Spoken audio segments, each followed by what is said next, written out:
Well, oh, that's switched. Switch chairs! Okay. I swear I calculated it. Never mind. Doesn't matter. Hello, everyone! Welcome to the Season 12 Developer Q&A stream. I am your community manager, Ambassador Kael, or Mike Fadum is my real name. We are here with Environment Artist David Lopez. Welcome to the stream. Hi, everybody. Okay, well, since we've got you here, why don't we start with the most basic question. Okay. What does an environment artist do? It sounds obvious, but fill us in anyway. So environment artist handles everything that you see in your environment, basically. I mean, it's very self-explanatory, but anything that you guys, any planet you go to, any ship interior that you're in, we've created. So the team and I. Cool. We switched you. You didn't get the email. We switched you. 4:30. Yeah, so that's what environment artist does. So any environment that you see inside the game, any like public area, we've created it. Oh, cool. So what's the process like for designing an environment? We actually get a lot of freedom when we create something new, so that's really awesome. So basically, we always start from some kind of reference, anything from the shows, anything from movies, anything from anything that has to do with sci-fi. We all take that in and kind of like mix it up in our brains, and then produce. I was almost gonna say poop out.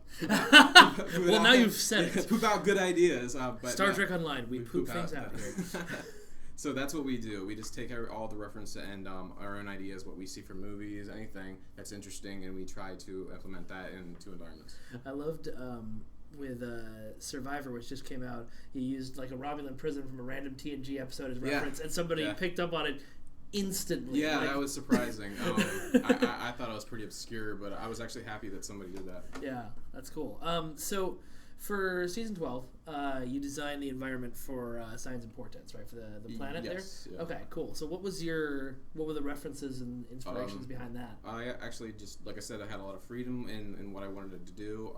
So I actually went to science to look how plants are actually like grown in different areas. If you can tell inside the map starts off in this blue-green color and eventually turns into red. That happens in nature whenever there's a parasitic plant feeding on one another. So whenever I'm making environments like that, I look at a lot of reference. I look at a lot of actual nature. I've traveled a lot in my time, so I call upon that kind of information as well. But yeah, that's what I basically do. What's your favorite place you've traveled to? I put you on the spot. Yeah, I've been all over the United States, all around Asia. A lot of Spanish ports. I think Santo Domingo was my favorite, just because it had really nice beaches. Mm-hmm. But I've been to Hawaii too, so I have something like to compare it against. But I have to say, Santo Domingo and the Spanish ports. So the way you phrased that, especially that you mentioned Spanish ports, are you secretly a pirate? Maybe. Maybe. Is that what you do on the weekends? I've been to the Horn of Africa too. So definitely a pirate. An honorary pirate, maybe. Maybe. Yeah. The cool thing that I really liked about, I forgot the name of the planet, but the world from Signs and Portents, is that it's, a lot of the Star Trek stuff we see on, the TV shows and the movies and stuff, because they have to film in real environments. Yeah. It's stuff that, it's a desert planet, or, it's the woods of Vancouver. Yeah.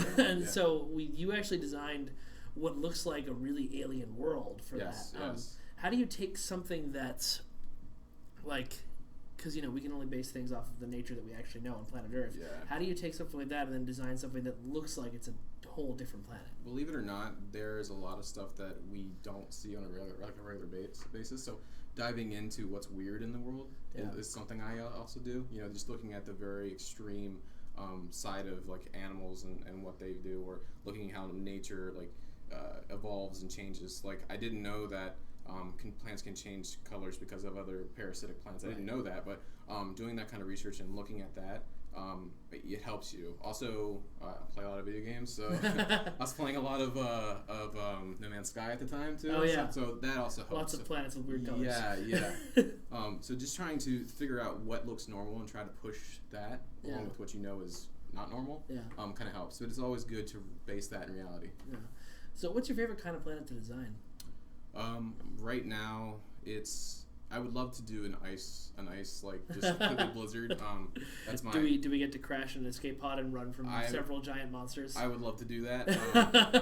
Right now, I've only done some I'd say like half, kind of like jungle planets, or very lush planets. I'd like to do anything, but for like if I could pick and choose, I'd like to do like an ice planet or something. Ice planet. Yeah. What kind of because ice planets. Like I mentioned the one from the JJ Star Trek, and then there's Hoth as the really famous ice world. Mm-hmm. What would you do about an ice planet to make it like stand out from the pack? I think that I would try to do something where the environment actually was moving. Maybe you landed on top of like an ice cap or something, and it was always very. It's not very safe. Maybe it moves at some point and maybe recreates the environment at the time. Okay. That'd be plates cool. And stuff. Yeah. So you maybe you're there to find something that's in the ice, and you set something off like an explosion, and it changes the direction of the ice. So like you fire off your phaser, and the ground in front of you just cracks away. Yeah, and you're like, oh man, I should have done that. I shouldn't have fired the phaser. Oh god. Yeah. I'm gonna put this Boolean assault cannon on the shelf. We're not gonna touch that for the rest of this mission. So maybe something like that. I'm always trying to push what environments are and make them part like a character in the game instead of just something you see. Yeah. So cool. Somebody mentioned that they've STO player since the first month, and that you guys have done a bang up job with the modern game. Thank you.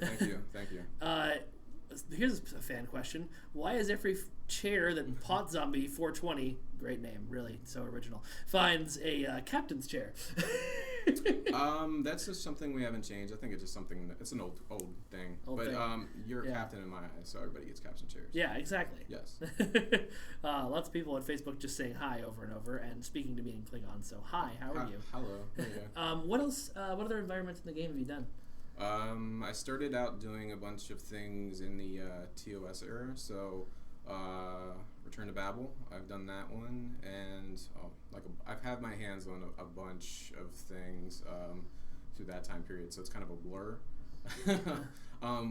But I've also done the Seal episode, and then recently, but I've had my hands in a lot, so it's kind of hard to pinpoint everything. Yeah. So, one of the reasons I think that a lot of video games, especially video games of a certain distinguished age, such as STO, do desert worlds and things like that, because it's easier to model than say like a lush forest kind of thing. True. How do you create a planet that looks like the planet from Signs of Portents, where the foliage actually looks like as amazing as it did with the kind of 7-year-old engine? It has its challenges. I mean, I'm not gonna lie. It's not the youngest engine, but it does have a lot of tricks, and with our new lighting system, it has bumped up quite a bit. Yeah. I think Star Trek has never been called an ugly game. Yeah. It's always reviewed well as being a pretty game.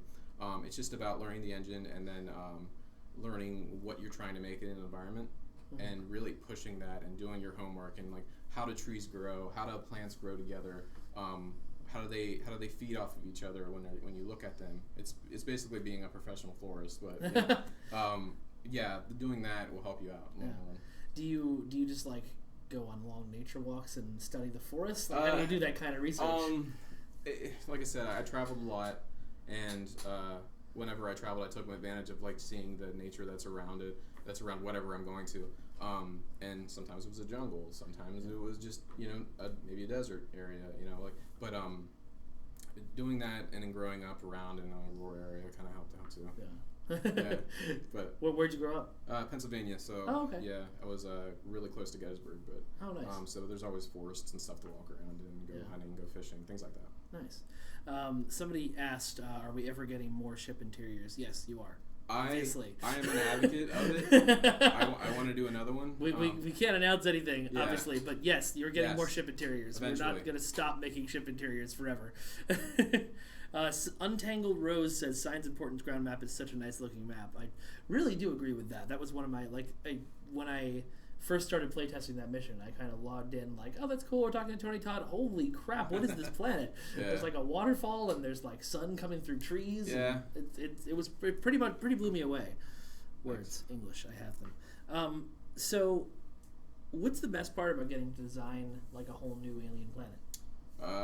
I like to learn. I would not what you would call a fluent Star Trek watcher. I watched as a kid, more or less TNG episodes through syndication. I'm totally there with you. Yeah, like that's where I started, and then I went back to TOS and watched again. Yeah. But learning about what cultures may have, what planets that already exist, and then trying to learn just as much as I can about that universe and then our actual universe and how things actually work. Like there's planets that are made completely out of diamonds. Yeah. And to me that's amazing. So to learn more. Yeah. to learn anything about how the planets actually work and what could happen, that's what's driving me forward. So that's cool. Yeah. That's cool. So you mentioned earlier that you had started out doing environment work for the TOS episode. Yes. Yesterday. Which always fascinates me because you guys got the look of that era so right. But is it harder to design something like Signs of Importance where it's like this, super detailed, lush forest world, or is it harder to take your game design instincts and like turn them off to make something that looks like it was designed in the '60s with like $2 from a budget? No, I believe they both have their challenges. Making something so detailed and lush and look and feel like a real environment, and then make something from that era both have their challenges. Especially when you're like, I want to put more detail into this, but it has to look like a piece of cardboard. You know what I mean? Yeah. So they both have their challenges. Well, that's cool. Let's see. People in chat are asking about whether they can do space combat from inside their ship. I don't think that's in the plans, guys. I think that'd be really weird and hard to follow. No, I'm not anything about that. Yeah. Cool. Well, if you guys got environment-related questions, fire them our way. But we'll keep chatting from here. So, for the design process of Signs of Importance, you mentioned that you did a bunch of research. You designed it kind of so it gets more and more red as the planet goes on to represent kind of the infestation of the Zenkethi on the world and the bomb, proto-matter bomb. How did that process start? Like, what were you given in the beginning, and how did you grow it from there?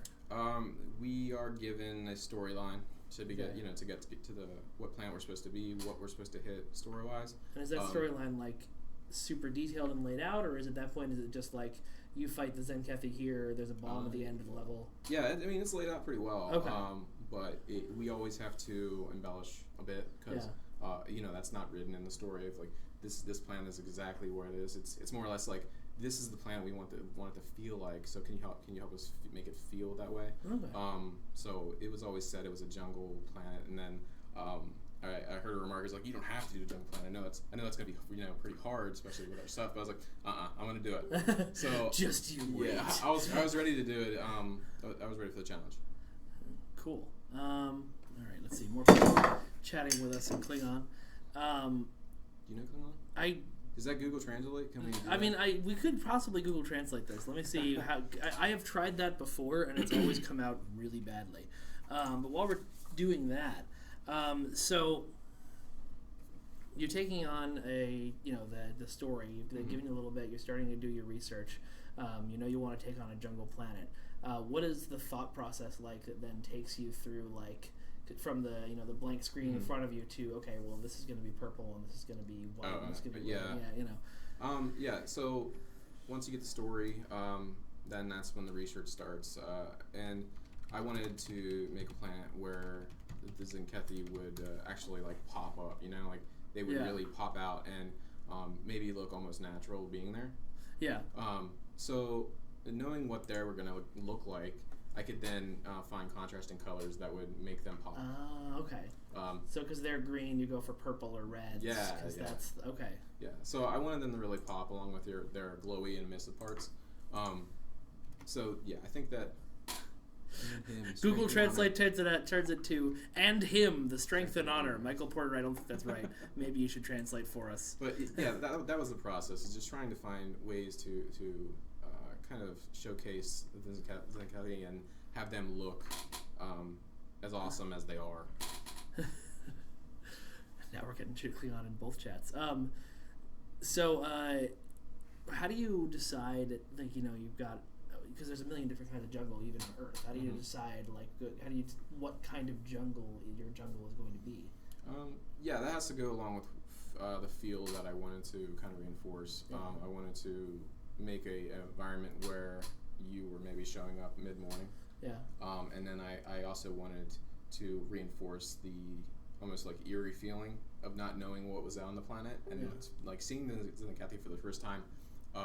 You didn't know what they kind of looked like, or you didn't know how they were going to attack you. So I wanted to make it just a little eerie in the morning. Yeah. That's why you see like white trees, and that's also another characteristic of the symbiotic relationship, or parasitic relationship between the two plants. It starts to change color of like bark, and eventually the bark dies and falls off the tree, and that's why you get like these white trees. Oh, cool. So playing off of that, there's a lot more going on than meets the eye.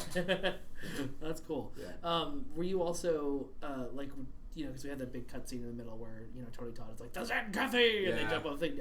Are you involved with designing that and how they camera angles? Not how the camera angles would go, but like, do you pick like, okay, I've made this hill here for the Zencathi to jump off of? Yeah. So that would make if I was working on a movie, I would be making the set. So yeah, anything like that. I just have to give our animators something nice to kind of have those cutscenes in. Yeah. So. Okay, so Gaming in Progress asks, what sort of in-game or in-engine, I would guess, limitations do you have to work around as an environment artist? Mostly putting it, on that map per se, it was just the amount of foliage that I had to add to the map. Yeah. I had to make sure that people that run this game on very low-end machines can still do that and get the same experience as somebody that would have a high-end machine. Do you have to test that by? I mean, I know we have a potato in the media room. Is that how you figure that out? Or we can simulate in our engine and set settings very low to the low end to find out what the game looks like on those types of computers. Yeah. And it's not that we don't try to strive to make everything look really well. Right. But it's a concern so that way people can still enjoy the game. Yeah, you got to find that balance so that somebody who bought the game. I mean, we only ended support for Windows XP 2 months ago. Yeah. So people who bought the game, 7 or 8 years ago, can still continue to play it and enjoy it. Yeah. Yeah. Let's see. David, just because you've asked us 7 times, we can't answer any questions about upcoming ships. Sorry about that. No information about that will be given during the stream. All right. Is console considered low end? I don't think that's true. No, I think low end is like I said, the machines that were running Windows XP a couple months ago are I would say that we are pushing the consoles a bit, especially PS4. Yeah. But we're not reaching to the max of what they can do. I will say we're pushing it. At least I'm trying to. Yeah. Of course. Yeah. Let's see. No, that's not a question he can answer. That's about a scoreboard and PvP matches. No, you can't do anything about that. No, sorry. Sorry, guys. Keep trying, though. Okay. So, what kind of... we've talked about, you want to make an ice world. That's like your big thing that you want to do next. What... if say you're... Okay, let's go through the process again then. If somebody comes up to you and says, okay, we want you to make an ice world, what's then steps 1 through 10 to go from I need to make an ice world to I've got an ice world and it's shipping on PC? Yes. Why are we there? That's my big question. Why are we there? Second question is after I get why are we there, what can I do? Yeah. What am I allowed to do? What can I do? And then I will try to put a game plan with design together of what we're going to do in this map and what we have to do, what are the key story points, and then it evolves from there. It's a constant change. We might have one idea at the beginning and end up with something completely awesome and different at the end. Yeah. But it's an evolution until you guys get it and play it. Okay. Did you ever have a version of the map from Signs Importance where you could, move through the foliage rather than getting stuck on the path? Yeah. It was at one point you could actually move through them and the foliage would move with you, and then it was opted not to do that because of a power that had. Because when you would throw a grenade, all the foliage would just explode would fly off the map. Destructible environments are not something we can do yet. So there was just too much to do it, and it brought your frame rate down pretty badly. Yeah. Cool. Are is designing for console environments different than PC, or is it just the PC environments ported over to console? It's the same. It's the same right now. We don't have any different workflows for either. Yeah, so you just use the same tools, and then it's up to the programmers to get it onto the correct platform. Pretty much, but we try to stay at 60 frames per second before we send it out. That way, it's easier. Nice. So you're trying to get you guys your FPS. Yep. Gaming in Progress asks if you could redesign the appearance of any sci-fi world, what world would you redesign and how would you change it? I believe there's a map, Ryza. Yeah. And how the day-night cycle is not working right now. So you'd change that? Yeah. I'm probably getting in trouble for saying that. But well, yeah, I'd like to give that back. I think that it's important to keep that gameplay as the same as possible. Yeah. If you could design any world in any sci-fi setting, not just in our game, like if you just pick any world from any sci-fi, world, what would you want to redesign? What would you want to get your hooks into? I would have to say the Klingon homeworld. Okay. Yeah. I'd like to do something there. I don't know if I'd change the entire public area, but I think I would like to make like a different fighting pit, maybe like a fight club or something. That'd be cool. Yeah. That could be cool. Add a PvP ground map in the middle of social area. Yeah. Because like they're always fighting anyway. Like why not? Yeah. Yeah, totally. It's like a Horizon. Let's see. It says our mic is not great. Well, I've got it at the maximum volume I can, but I will scoot it closer in the hopes of fixing that. All right. Cool. Let's see. Still got a few more minutes with you. What is your favorite sci-fi inspirations? Like, what inspired you growing up? Aliens. That's a good, solid choice. Yeah, Aliens. Anything. Honestly. I mean, I was an '80s kid, so anything from that era, like cartoons wise, like movie wise, I was into.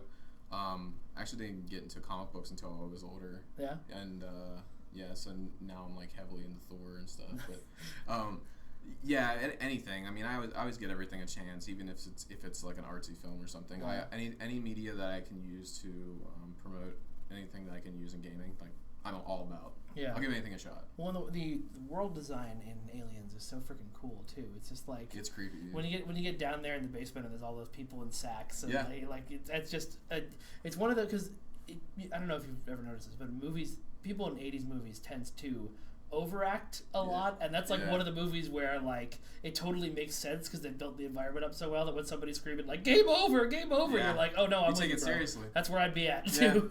Yeah. One of my favorite movies that has like huge overacting is Elm Street, Nightmare on Elm Street. Oh God, it's terrible. I watched it like last week and I was like, this is awful. But you know, I like horror movies, so it's good. And sometimes awful can be fun. Yes. Let's see. Nope, everybody on Facebook is still just saying hi or asking questions we can't answer. But hi, everybody. Hi, Ronnie Jackson Jr. Hi, Adam Schaefer. And hi, David Madron. I hope it's Madron. Let's see.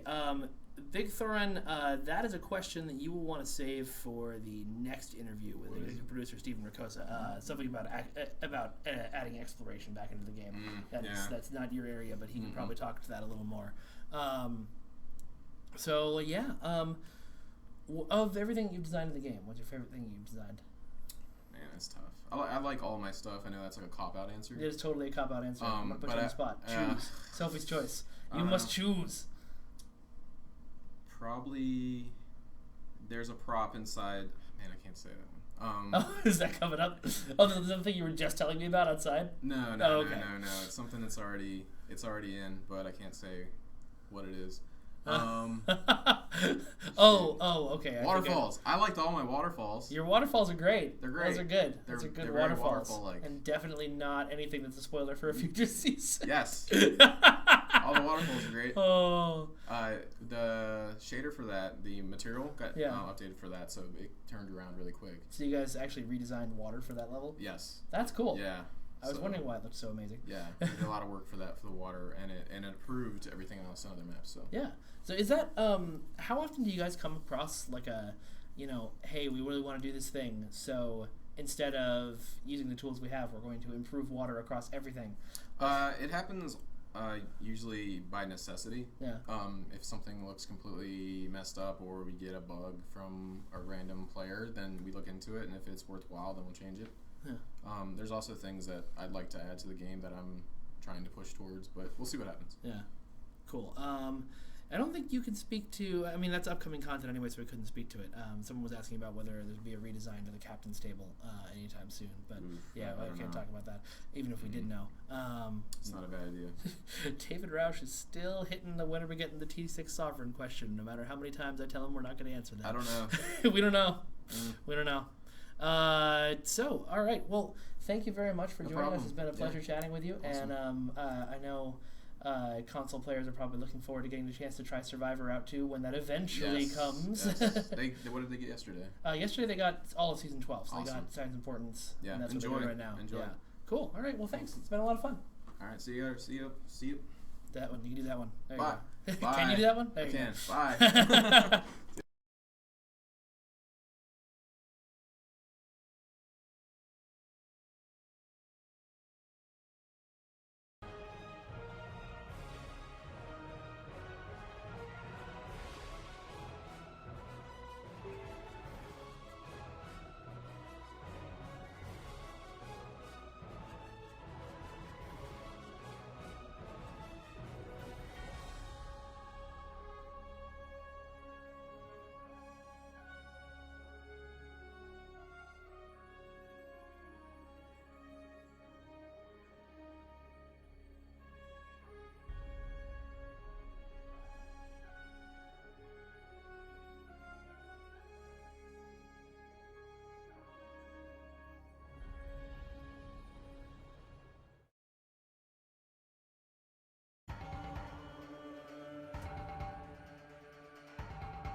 Well, hello everyone. We're back once again. Thank you for joining us.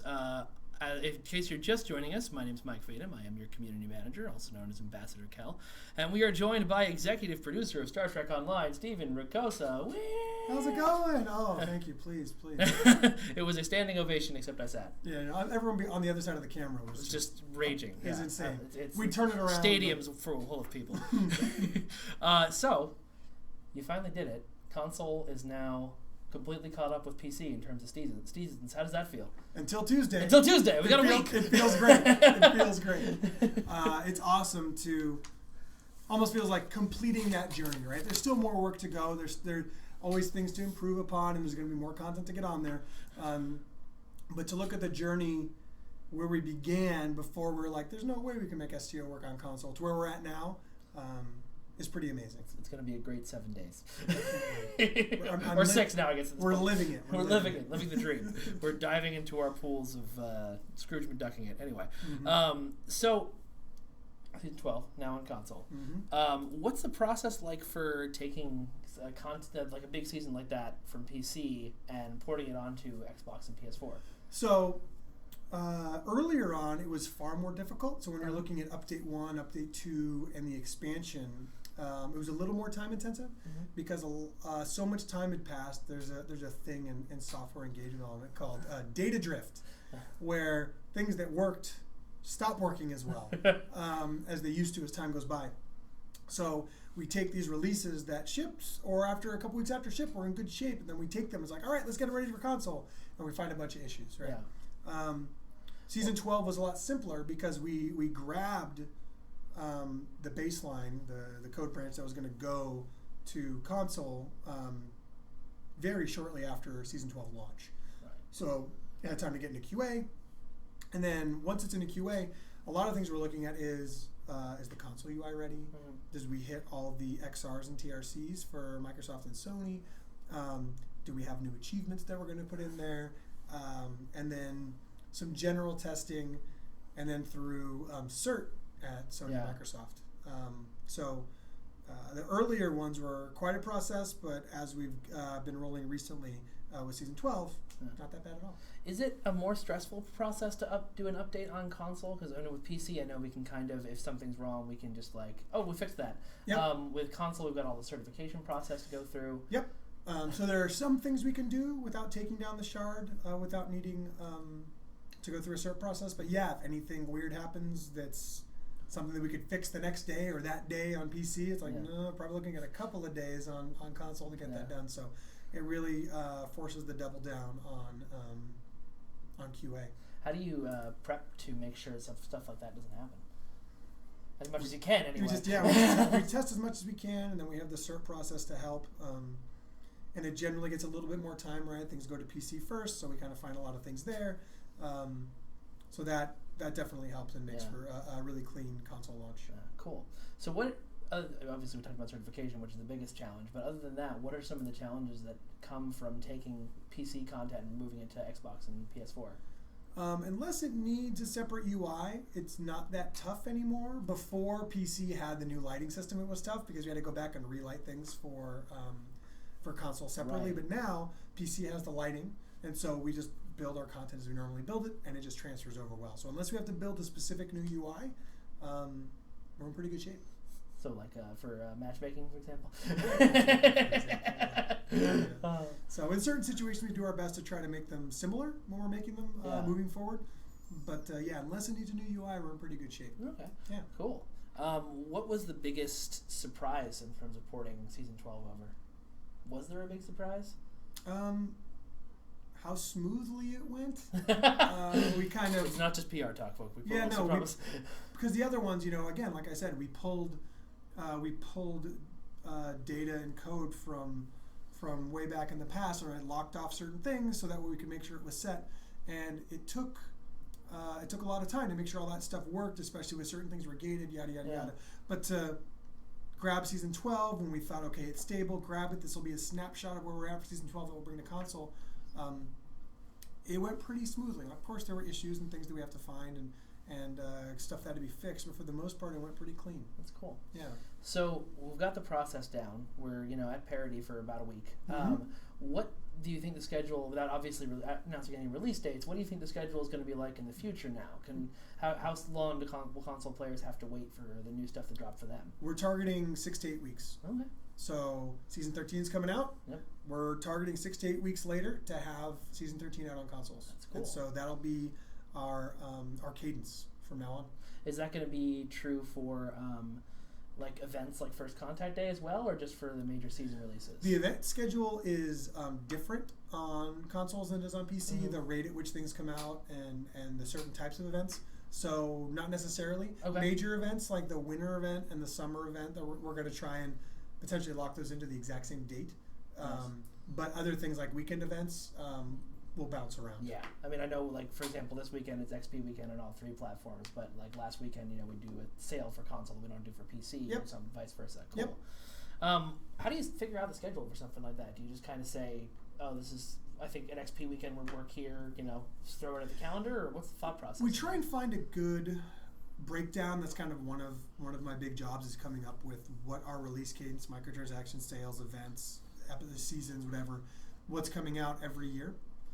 And so it's all about having a balance, right? We don't want 2 XP weekends in a row. We don't want it to be too long between XP weekends. So finding a good cadence of what should go when, and then potentially tying in weekend events with different pieces of content that makes sense. Yeah. Is pretty solid plan. That's cool.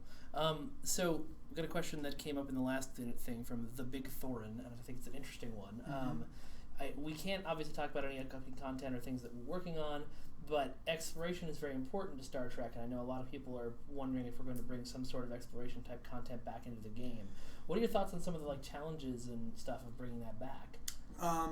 It's quite challenging because we've had whiteboard plans and written plans on what we think could work for exploration, and we've done some experimentation on it, and it takes time. It takes a lot of time to kind of figure out something that will be satisfying to everyone.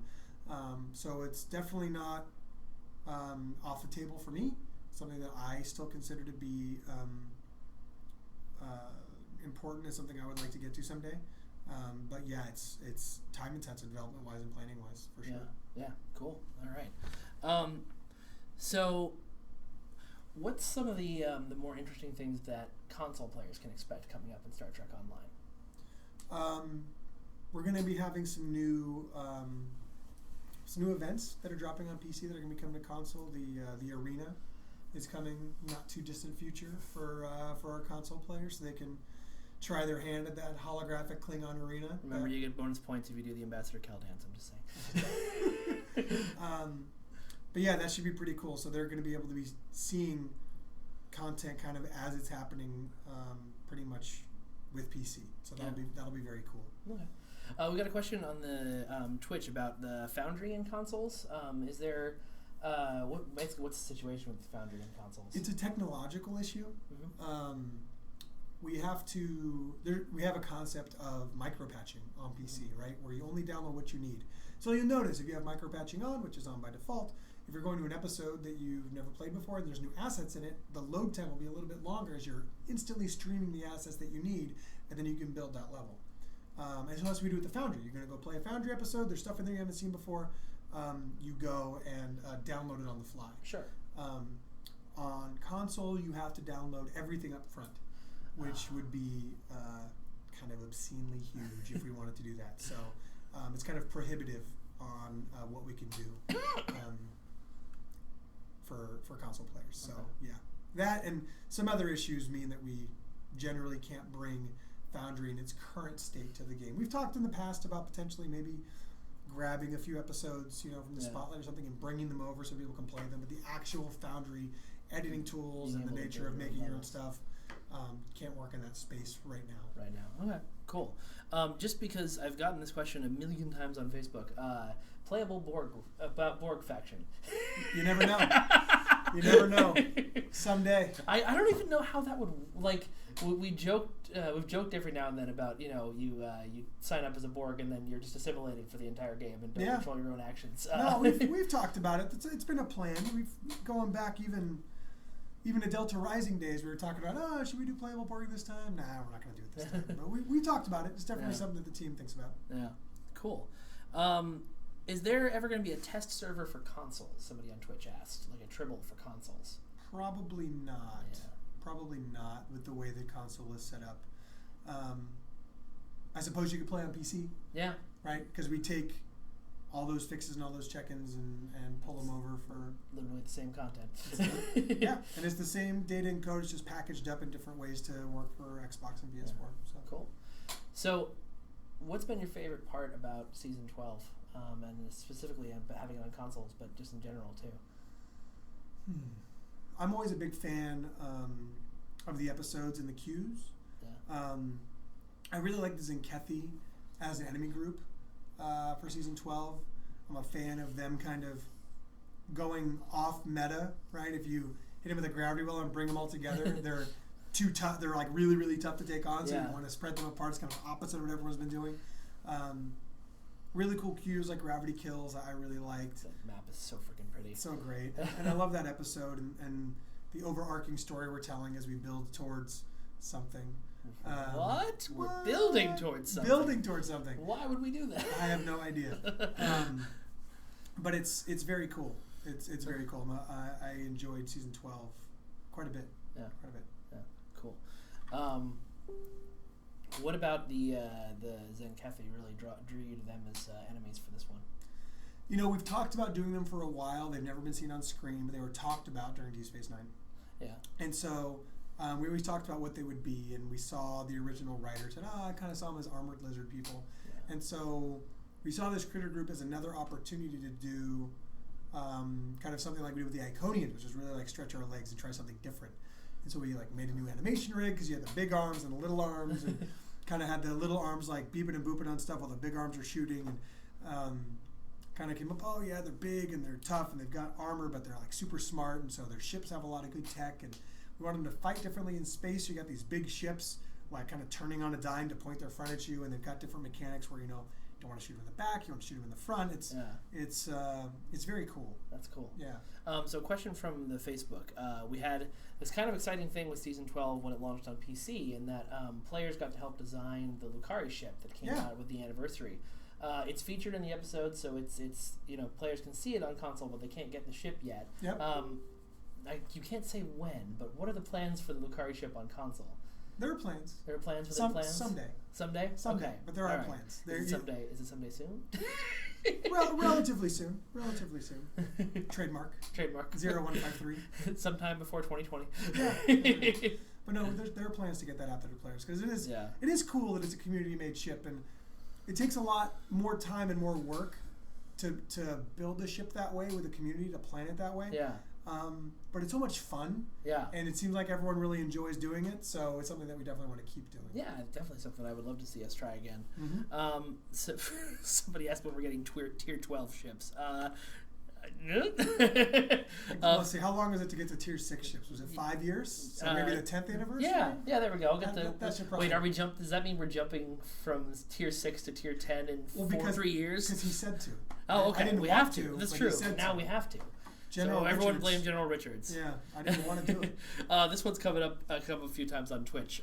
So the NX-01 retrofit, super popular ship. Everybody loved it. Yeah. Didn't come with the Enterprise interior. Is that something we're planning on shuffling out for that ship at some point? Potentially. We intentionally didn't pull one together for its launch. Yeah. It's something we could get to. Based on its popularity, but in the near term, probably not. Okay, that's cool. Another one from Twitch.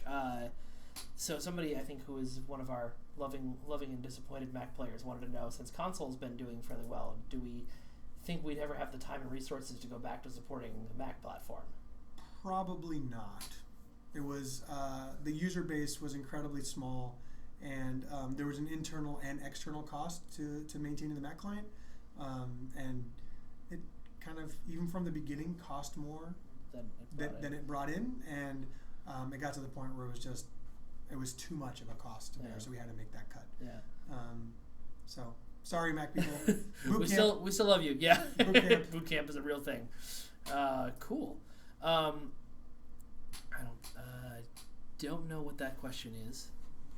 Hard to understand. Are there any chances of using any fan design ships in the future, like things from like the non-canon? Somebody asked about something like that.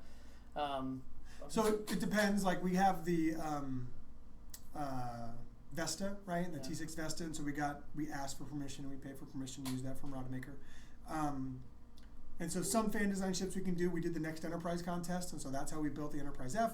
And then a bunch of those ships that were from the contest that didn't get used in the Enterprise got used later on, right? The Chimera, that's the veteran ship, was based off of one of the Next Enterprise ships. Yeah. And so we've pulled a lot of assets from there. So yeah, we look at some fan ships, and if someone's actually made them and it's their ship, obviously we feel like we might want to contact them and hit them up for rights to those ships. If we see that need, we'll definitely do it. Okay, cool.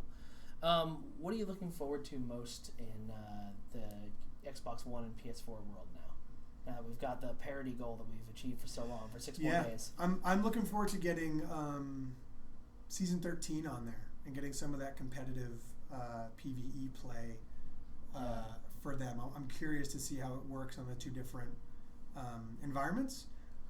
We've had a lot of fun testing it internally in like small scale and a team-wide scale. So I'm really excited to see how it plays in the PC community and then heading over to the console community. That 5v5 competitive PvE, it just seems really fun. Yeah, I've been enjoying it in the playtests I've been doing. Somebody asked, now that Gateway has unfortunately gone to its long rest, do we ever have any thoughts about putting some sort of Star Trek Online mobile app together? And I know there's some technical challenges there, so I'm sure people would love if you could help explain a little bit of that. There are technical challenges, and there's expenses at upkeep and programming costs and things like that. And if I was going to run it for my own team, it would just mean less programming assets to make cool content and stuff to do in the game. And so I think it was more important for me, the call I wanted to make was to kind of spend those software resources into actual gameplay as opposed to kind of side gameplay. But yeah, the concept of an app is cool. It's just the cost that goes into making it. Yeah, cool. All right, well, we're almost running out of our little half-hour slot here, but if there's one thing that you really hope console players experience in Season 12, what do you think it is? Whether it's like a map or an Easter egg or something that you love that you want them to experience. I love gravity kills. I love that key with the black hole in the middle, and we went back and forth on that so many times. It was actually significantly more punishing than it is now. God! And we played with like that for quite a while until we brought in kind of a noobish player from the team, and they were like, "What is going on?" We're like, So we dialed it back. But that just looks cool. And it wasn't me, I promise. And it adds such a variety to the gameplay where you can't put all your energy to weapons, right? You got to be dumping energy to engines. You're gonna get sucked into the black hole, and that's awful. So that's a really cool mission or a cue that I look forward to people seeing. And of course, continuing the story with the Zinkethi, and there's a lot of cool reveals in that episode. Yeah. And if you play that, you can pop over to PC and check out the next episode that's dropping Tuesday. Yeah. Cool. All right. Well, Stephen, thank you very much for joining us. Thank you for having me. It's been a pleasure. Anytime. Yeah. I kind of have to. You're my boss. Yep. Cool. We'll see you guys soon.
They didn't hear any of that.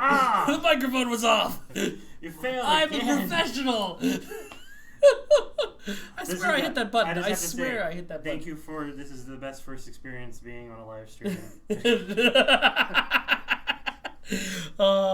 Anyway, you know when they assign you to be my buddy, Jarrod, you have to be my buddy. You can't just throw me under a bus.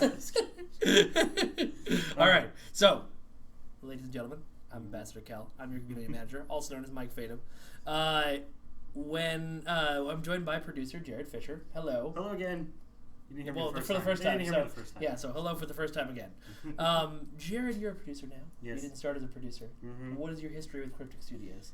Well, history. So back in the day, so I got hired at the end of 2008 as a QA tester for Champions Online. I was working for a publisher QA before that, and I really wanted to get into developer QA.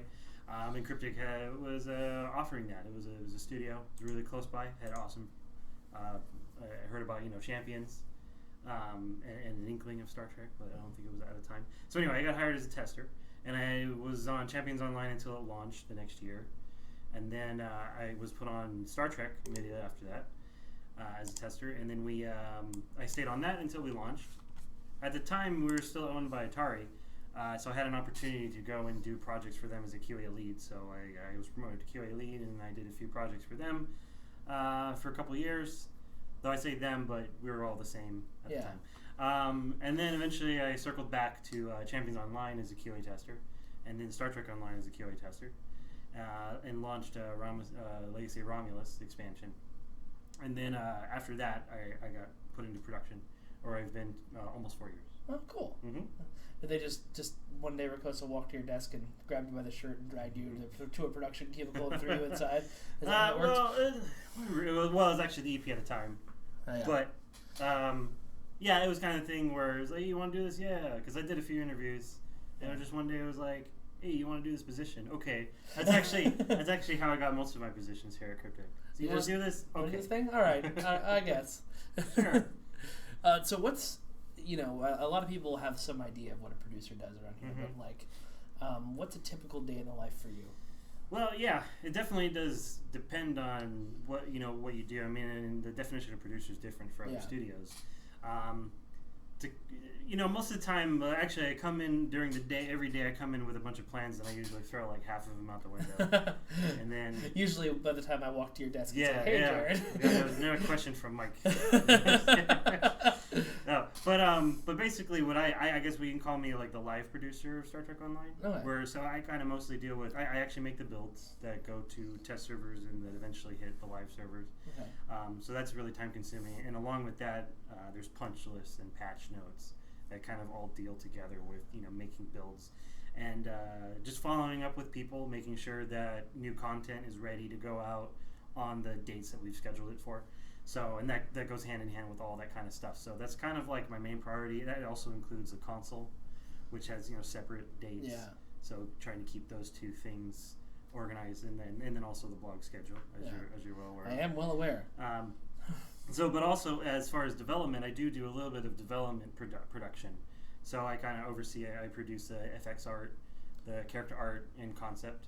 And I did do ships for a couple of years before that got handed off to another producer. Okay. And then I'm starting to get into more development production. So like an episode, a reputation. So I'm transitioning more into doing more of that kind of stuff. That's cool. Exciting. Yeah. You said you work with me on the blog schedule, which you do. Mm-hmm. How do you how do you go about deciding when you announce certain things, what weekends are coming up, when? What's that process like? Well, a lot of the stuff that we have, like weekend events, you got like the XP and bonus, Mark weekend, and all that stuff. Since those are kind of like in the bag, we've had those for a while. We can schedule those out for a long periods of time. Yeah. And just sort of like spread them out as evenly as we can, depending on what's going out. So when I'm kind of coming up with a blog plan, it's like we know what we're going to launch on certain dates. So then it's about scheduling the blogs that try to link up with that content, whether it's a fiction piece or whether it's a piece on an episode or a queue, a new system, getting ready for like a new season or expansion. So it's kind of knowing those dates ahead of time because we kind of have a really good idea of what we're going to do like this year or even a year and a half. And then sometimes things change wildly on the fly. Yes, they do. never had that happen. Stuff gets added, and but it makes it fun. Yeah, that was really amusing last Wednesday. Some of you guys probably tuned in for this when it was like, "Hey, Mike, we're doing a stream this afternoon." What? Yes. It works. It does. It works great. It's fun. I'm gonna butcher this name, and I apologize. Leslie Jean, I'm not going to butcher it. Clark wants to know, what challenges do you face as a producer? What challenges? Oh, okay. I think there's so many moving parts that it's maintaining that kind of flow of information. Yeah. Where the communication between other producers that are doing because we all have different things that we take care of, and then there are the leads, and then the team, the designers, and we've got QA. And it's basically because we're all juggling a lot of parts, and because I'm doing all the live stuff and I'm doing some development stuff. It's just about making sure that everyone has all the information that they need, and because there are so many things to juggle, it's trying to make sure that it doesn't fall through your hands. Yeah. You don't let too many things slip, or you try your best not to let anything slip. How happy were you when you got to hand off the blog stuff to me? That was good. Because I was doing everything. You were. So. You really were. No, it's good. Now I'm doing 1/12 of what you do. Maybe 1/25. That's good. It's good for me. Let's see. Bordicus has outed you in the Twitch chat as the guy who posts the triple patch notes, so now everyone knows your face. Yeah. that is me. Thanks. So what's we take a piece of content like Reckoning, and we produce it on PC. We run it there for now it's going to be 6 to 8 weeks, and then we bring it out on console. What's the process like of taking that content and moving it to a completely different platform, or two completely different platforms? Well, so it's been different as time has gone by, because what we put out last year when we initially launched on console was it didn't have all of our content, obviously. Yeah. Right. So it was very difficult getting all that together and getting something that we can put out while also planning when the rest of the content was good. So each push that we've done has actually been a little different. It's been getting easier to port over. It's not so much of a port as we have to do a bunch of stuff. Actually, the technology has gotten so good, especially with the consoles nowadays being very close to PC standards, where most of that stuff happens behind the scenes when we're going through and actually making the builds and processing the data through our builders, where a lot of that is done automatically. Though, of course, that was a lot of work on programmers' part months ago. So they did a ton of work, last year, right? Yeah. And so it makes it easier now. But porting over, for season 12, for example, was really just about making sure that we addressed the feedback and everything that came out of season 12 afterwards, and then making sure that we address that, and then any kind of new UI, because the UI is totally different for console and PC. So that's a big difference between the two as far as when we're moving something from PC to console. Does that automatically happen, the UI changes, or do you have to actually, No, it has to be done twice. So when we make a new UI system, it has to be redone in console. Yeah. It's not always 100% redone. It kind of depends on what it actually is. Yeah. Somebody asked, is the lag stable? No, I think by its definition it's not. Is the lag stable? No. So Gaming in Progress wanted to know, as a producer, what was your best moment? Best moment? That's kind of tough. But I guess the best moment, I don't know, when the first expansion that I was producing, so it was Delta Rising. Yeah. When that went out, just kind of getting everything together for that, because there was just a lot of work involved that I hadn't. It's the first time I had done a big launch as a producer. Yeah. I had done it from a QA lead perspective, but it's very different. Yeah. Just trying to get everything, just getting the builds, because there's a lot of work that goes into the builds that I think people don't.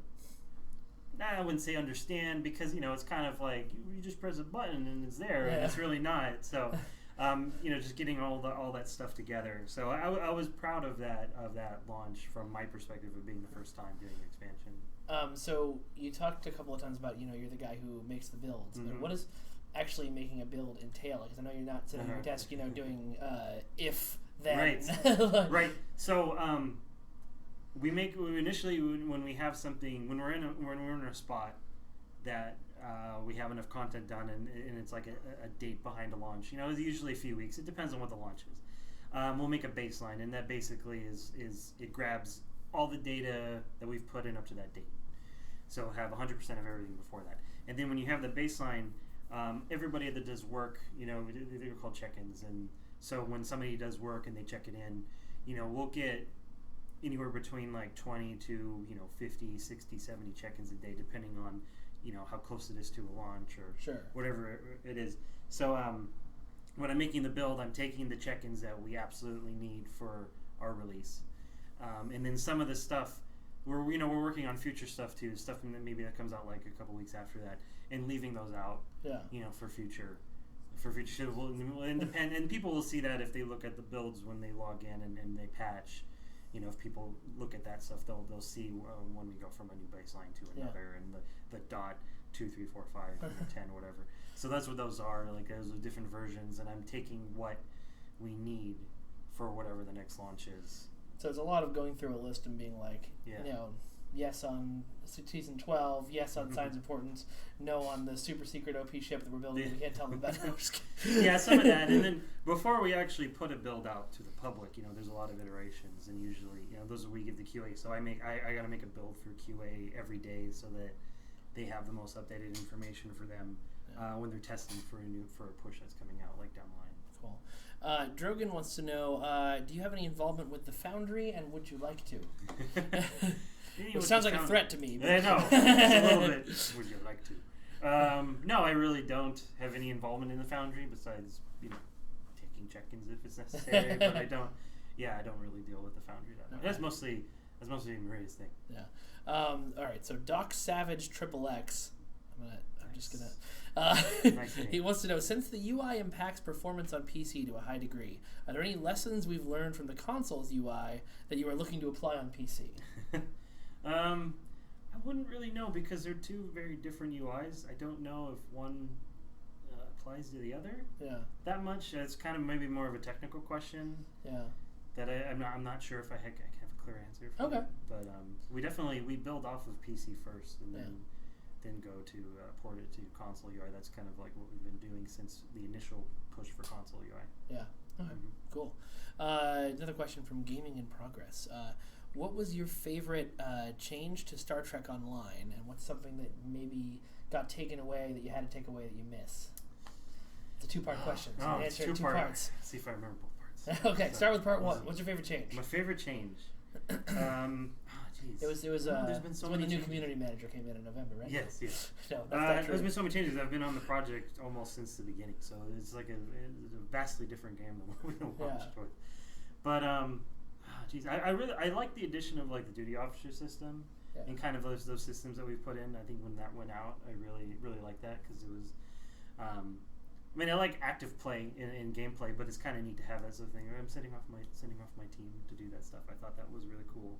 I really love the graphics update we did for console. I think it breathed new life into the game, and it's just, but there's been so many things over the years. Like I don't know, it's hard to pick one, but I really like those things kind of stick out. Yeah. And what's something that got taken away that you miss? Taken away? Is it Gateway? It's Gateway, isn't it? No. What's Gateway? I don't know. I shouldn't say that because we had like a 5-page thread on the forums about how many people loved Gateway. Okay. Yeah. The thing that got taken away. I don't know. I think we've done. There's maybe a couple episodes that we've cut to sort of clean up. I missed the Q episode. The Q episode that we had way back when. I thought that was a really cool idea.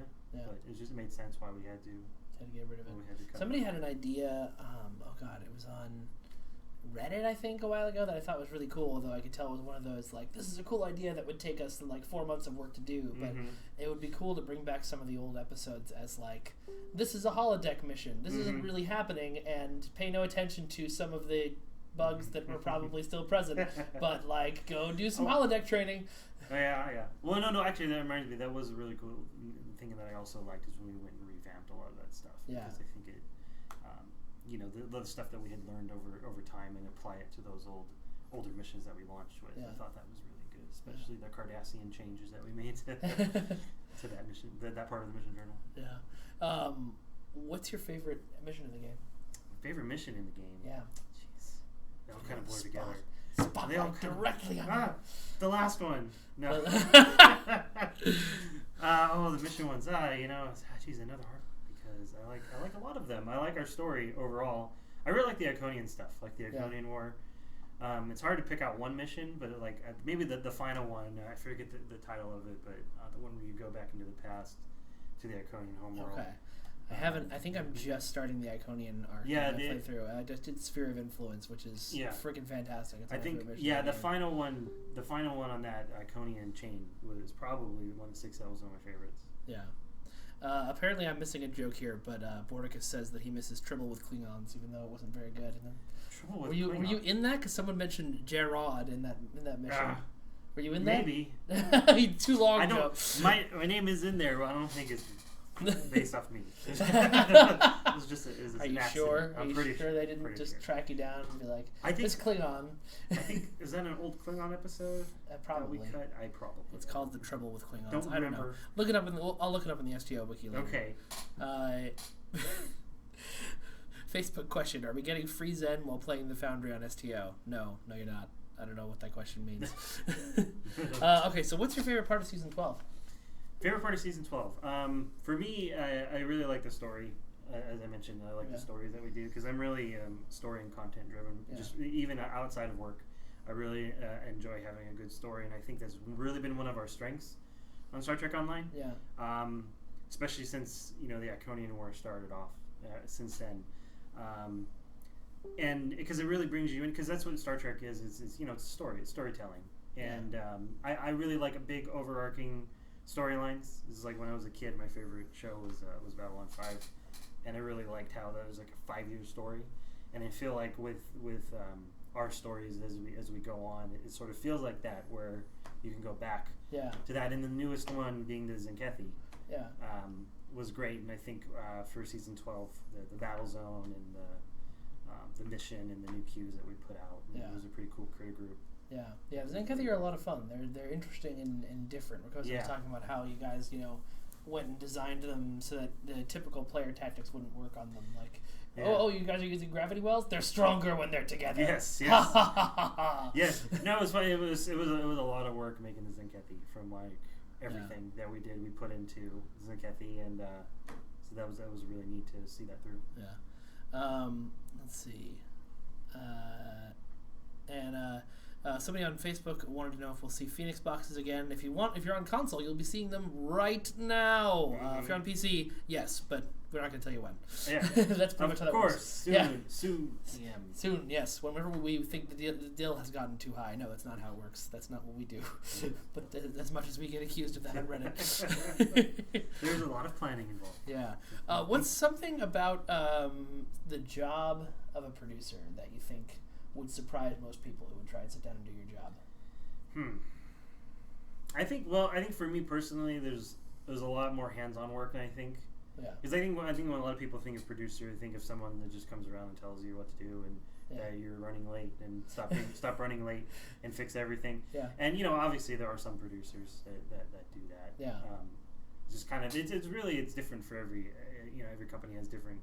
But for me, I do a lot of like actual hands-on work with making the builds and running. It's not just going up and telling people what to do and then going back to my desk and watching Netflix.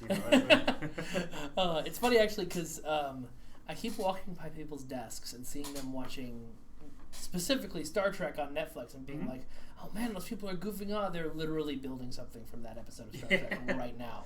What am I talking about? No, it is funny. It's like you see people doing that, but it is really getting inspiration and checking on something in those episodes we can pull something from that. Okay, this is a funny one that I want to make us do. Duncan Idaho 11 wants to know what facial expression would you use to describe Season 12? What? What facial expression? The camera is right there, sir. No. Go. Make a facial expression. Make me do a face. Yeah, do a face. I want that gift and on No. my desk by the morning. No. Give How it. dare you. Give it. All right. Ronnie Jackson Jr. wants to know what your favorite Tier 6 starship is. My favorite Tier 6 starship. Jeez. I really like the time ships. I like the... I'm terrible with the names. Yeah. But it's one of the new time ship, one of the... Kratom one? The one that looks like a bat. Oh, the 26th century? Yeah, skips? 26th century. The Romulan one. That we put out with agents yesterday. Oh, no, the 23rd century ships. Yeah, okay, yes. Now I know what you're talking about. Yes. And I don't know what you're talking about. No, that's fine. It's fine. No, I like that one. I like the future ships because I like time travel. Yeah. Let's see. Keeping in Progress is already on making us a GIF. No. Well done. Do that. I will. No, wait. I can't post that on a wall. It's a GIF. We'll figure it out. I'm gonna post it on your desk somehow. Okay. I'm gonna get one of those Harry Potter moving picture images to do. You're gonna flip. Just flip it in paper. Yeah, flip books. There you go. And you can just show it to me whenever I come to your desk and ask for something. Look at the thumbs up, Mike. Now leave. Cool. All right. Well, I'm gonna let you go a little bit early because I know we started a little early and you were a little bit nervous. Well, I was also mute for like 2 minutes. That's true. So that's true. Maybe we should do some more miming. That was the best part of this live stream.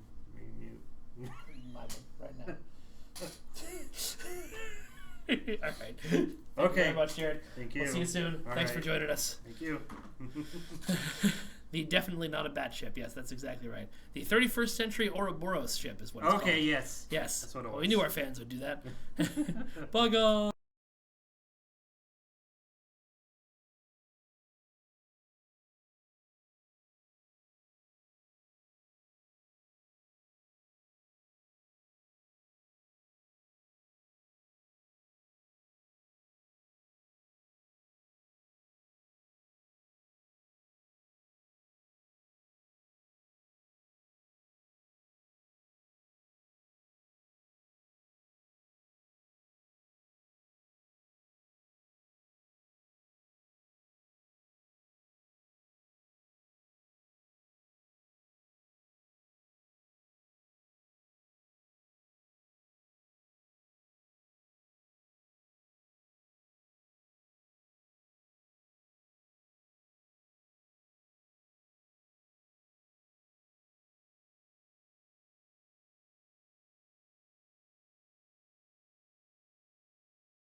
Hello, everyone. We're back. It is I, your community manager, Ambassador Kael, also known as Mike Phantom, and I am joined by Justin Laird and Daniel de la Vega, who are two of our QA test analysts. And for some reason, you are blurry as heck, Daniel. Yeah, Scoot closer to me. Scoot closer. There you go. That's better. That's better. You didn't sign the consent form. So first question, obviously, Daniel, what is your relation to Zorro? So he's actually my great uncle. Okay. Yeah, no, Yeah. We just happen to have the same last name. I just like to remind him of that. Okay, so someone asked us already in the stream, so we'll go with this question first. What is a test analyst? What do you guys do? We try to break things, try to break all the content that comes through, and try to find stuff before it goes out. Yeah, we also do all the tedious stuff like checking every single interaction and whatever mission or. So every featured episode that comes out, you guys have played literally 10,000 times. Oh yeah. Yep. At least one of us has. Yeah. Yeah. It's Cool. in the dreams. Just you wake up in the middle of the night just going Kathy. Not far off. So what's a typical day in the world of QA like? When we come in, obviously, we usually start with regression, which is when if we've submitted a bug and it's fixed supposedly we have to make sure that it's actually fixed. So we kind of knocked that out, and then each of us has a feature or features that we're assigned to. So then we start working on that. So maybe it's a reputation, maybe it's a mission, and you Powers, creatures, Powerful creatures. many of them, yes. Zenkefi. Yeah. Do you just find yourselves better at the game than most people at a certain point? Honestly, we're probably not even close to as good at the game as our actual player base. 'Cause we don't really get to play the game most of the time, right? It's like we're It's segmented and it's incremented, versions of it. Yeah. You see it from build up from the ground up, and it's a different style challenge than the final product would give somebody to play it through. You see, you say that, but just last Wednesday I had to face some QA people in a certain PvP queue or PvE queue. Sorry, PvPvE queue. That I feel like I might have gotten stomped, and obviously since I'm so incredibly talented at Star Trek Online, you guys must just be gods, right? Well, That's how that works? Yes, exactly. Yeah. That's exactly how it works. we do get some behind the scenes experience with the content before everybody else. So that does help. Does help a little bit here and there. Helps to know what's in the mission, Yeah.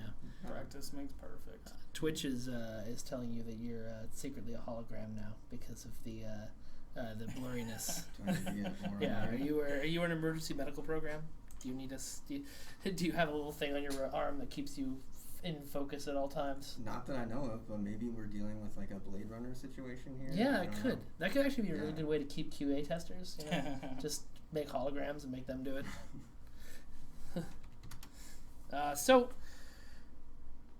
What about? Sorry, I looked at the wrong thing and it was confusing me for a second. What's the differences like between testing on PC and testing on console? Like, what specific kind of stuff do you guys have to look for when you're testing a console expansion as opposed to a PC one? Well, there's a lot of UI stuff. Yeah. It's probably the biggest one. Obviously, the UI for console is completely different from the UI for PC. Other than that, I don't know. Yeah, I don't know if I can think of. I don't know if there's a whole lot of. Pretty much just the UI. Yeah, it's usually The just controllers the UI. are different. Yeah, well, we also get stuff like sometimes the power won't work on console. We don't understand why that is. Obviously, that's not our department, but Your department is just saying it's broke, fix it. yeah. There's a lot of double checking too with the multiple consoles, PlayStation and with the Xbox. So Yeah. some things may work in Yeah. Xbox completely fine, and then PlayStation, nope. It's Yeah. always the most confusing thing whenever one of those bugs pops up. Like, oh, this is only happening on PlayStation. Yeah. Why? That question comes up a lot. Yeah. Why? How could this happen? I don't know. Sir Boulevard wants to know what single type of content strikes fear into the heart of QA to test. I mean, it's got to be stuff that requires a lot of players because we don't really have a lot of testers. Yeah. So, like if it's a 10-person queue, that kind of puts a strain on us because we gotta maybe run several people at a time. Yeah. That kind of stuff is tough. Or call community managers in to come and play test with you. Yeah. Yep. Thank you. By You're the way, welcome. Thank you. It's fun for me, so. We like to beat you down in the I don't know. For me, I think at first it was a lot of the powers testing and trying to learn the maths and all that goes into everything, and that gave me some nightmares for a while there. Yeah. Somebody asked on Facebook, will there ever be a time when the PC game will be synced to console? Yes, right now, for the next 6 days. Right now. Enjoy it. It's literally happening. So, as an interesting question here from MMO Anthropology, how do you split your time between PC and console testing? Does it shift according to the schedule of what is coming out on what platform? Yes. Damn it. Yeah, it's kind of all over the place. We have people working on console stuff and people working on PC stuff, and some of us do more console or more PC, but it's pretty pretty varied. Yeah, it changes. I'm not sure I understand this question, but I'm going to ask it anyway. Do you guys RP as QA captains? No. We could set that up. I could get you. we did a Curland here thing a while ago that was pretty fun. I could bring in the QA squad as like the QA Omega Force running through Earth space talks and deleting people. Yeah, come in. I'll be your first officer. So a certain Mr. Bordicus, who isn't anybody we know at all, Nope. I've heard that before. wants to know if you prefer playing with a keyboard or a controller. This is, I mean, this is a source of amusement for us because we definitely have strong preferences. I'm a keyboard and mouse kind of person. Justin is the opposite. Yeah, console gamer. Yeah. Prefer the controller in the hand, and yeah, we have arguments. There are games though I think that work better with the controller. Like a Dark Souls. Yep. Is definitely controller. Star Fox is a better controller game. You say so. Actually, I had a while where I didn't have a controller at home, and I tried playing games like Rogue Squadron or Elite Dangerous with a mouse and keyboard, which is just a terrible, terrible idea. Yeah. Never do that. No.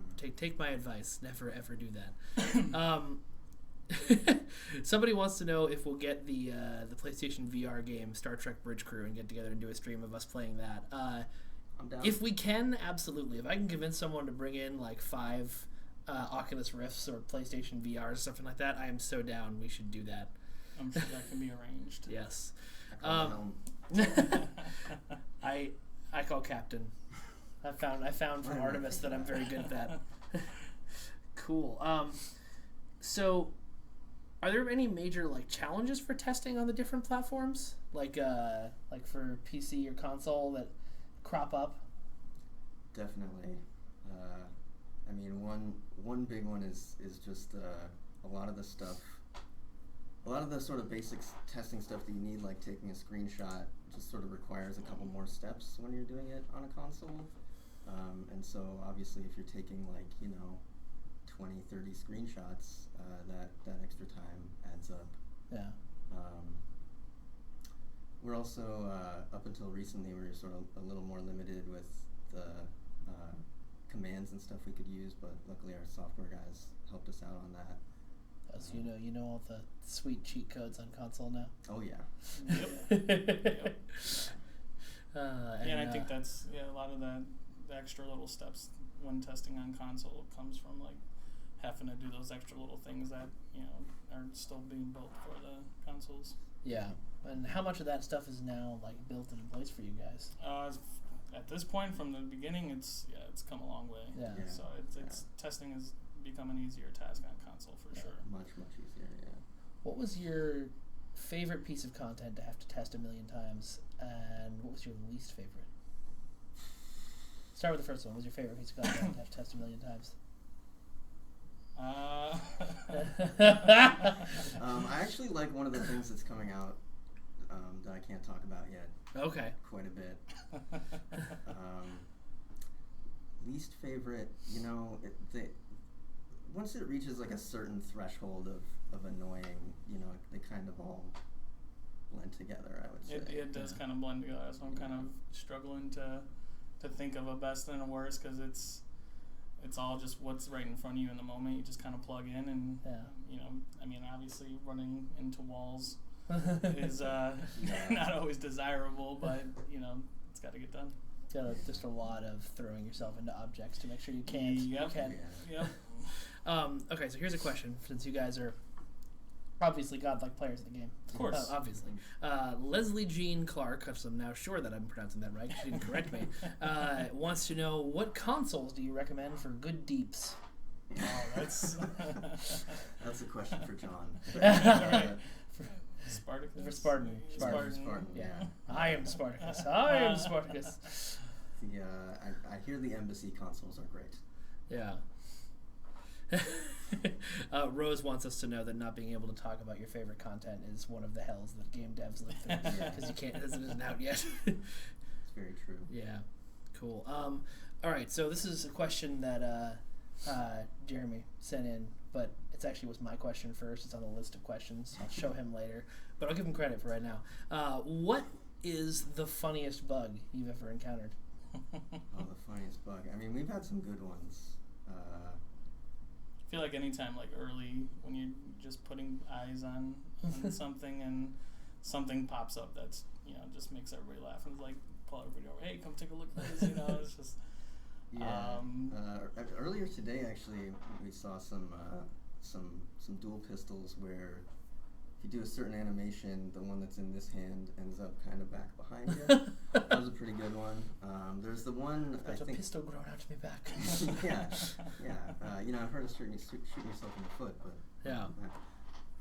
The one on I think it showed up on Reddit with the Borg set and the Phoenix Hollow emitter was pretty good.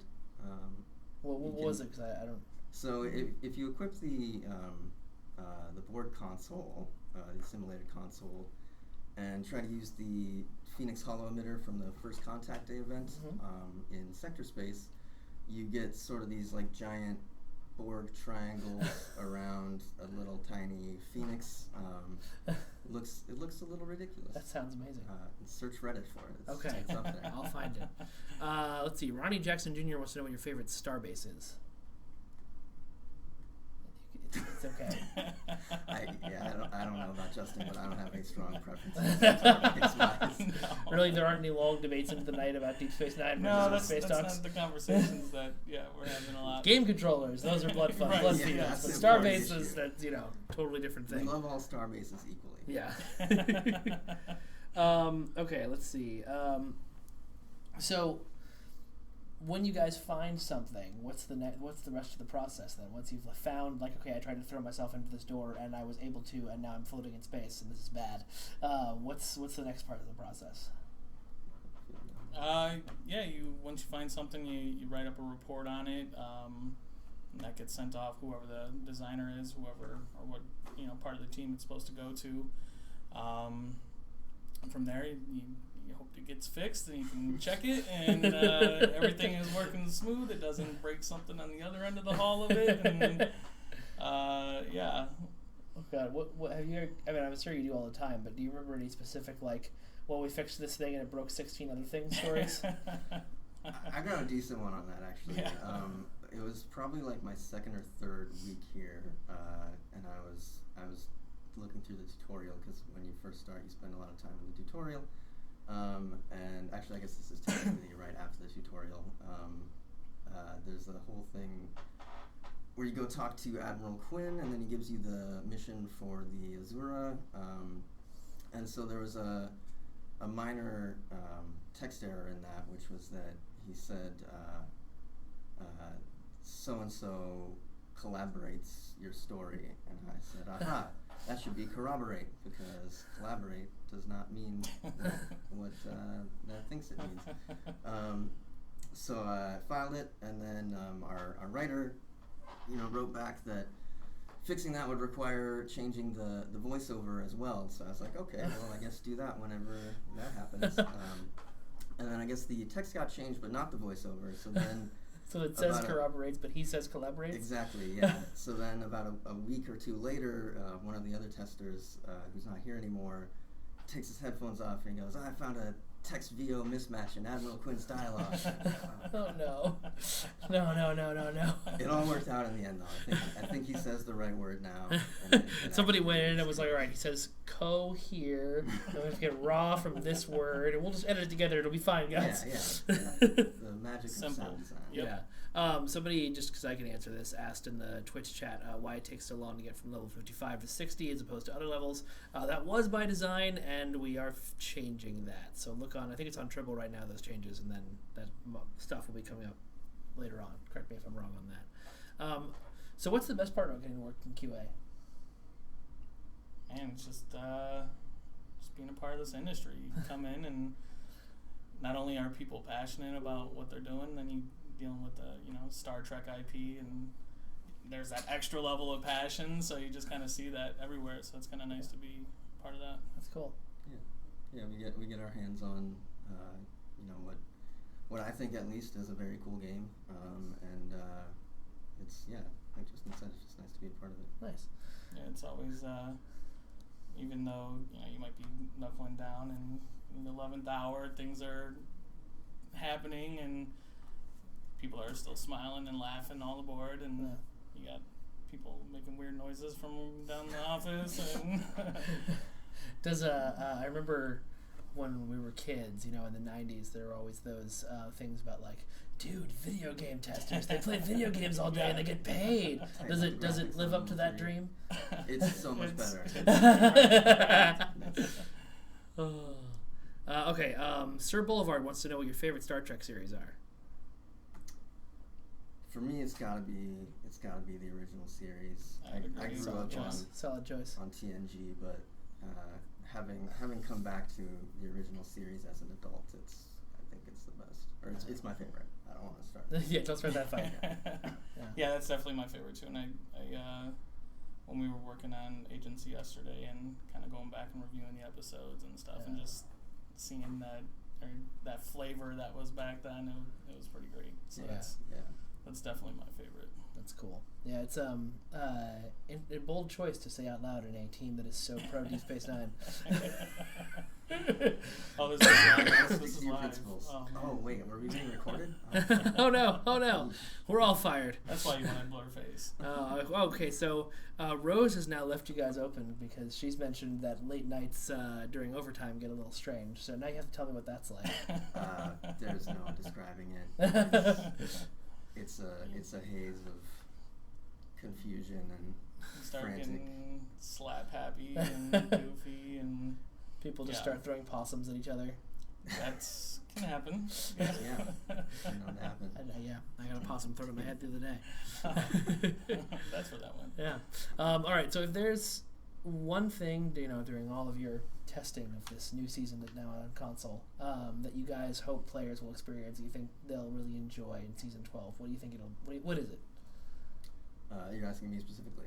Either of you, honestly. I'm looking down the line where both of your heads are lined up so I can see the confusion. I mean, I really like Zenkethi Front. I know Ricossa mentioned Gravity Kills. I would say Zenkethi Front's definitely the favorite between those two for me.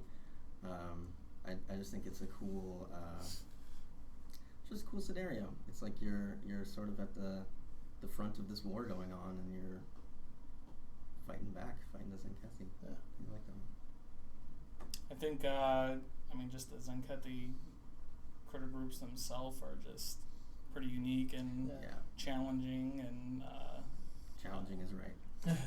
Yes. You kind of got to think about your approach when you're facing them. So it's that battle zoned out. So somebody, Mike Bochniak, probably butchered that again, on Facebook wanted to know, as a QA analyst, have either of you had the opportunity to provide creative input? Yeah, a little bit. Cryptic is actually really open about that compared to my previous work, whose name I shall not mention. And in general, they're kind of the industry, myth isn't the right word, but the general knowledge is like QA kind of gets shoved off to the side and treated in a dungeon. Treated as second-class citizens. That's really not the case here.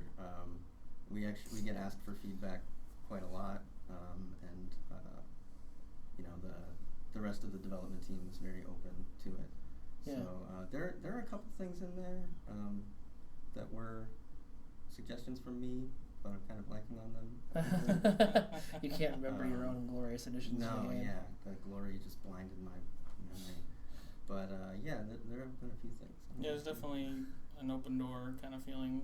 Kind of walk up and speak with the designers and give your feedback. And a lot of times before we're given our feature to look at, we'll sit down and have a meeting and kind of go over the design documents and so that we're up to speed on what we should be looking at. And a lot of times that's when a lot of that'll come up, like, hey, give us some feedback, tell me what you think on this, or how does this feel? And and that gives us kind of the opportunity to sort of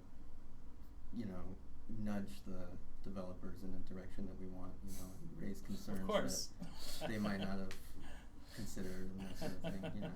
You will make this shit more OP. You will by science. Somebody is challenging you guys to a PvP match. I'll let you guys jeez. figure that out later. You know, We can gods see of gaming that you are. Challenge accepted. All right, cool. Well, folks, it has been a pleasure. Thank you very much for joining me on this Thank you. fine stream here. Thank you all for playing. Yes, thank you all for joining Star Trek Online. And we will have this up on YouTube probably tomorrow if you missed any part of it. So tune in then, and thanks for watching. Live long and prosper, Joel and True, and Kapla.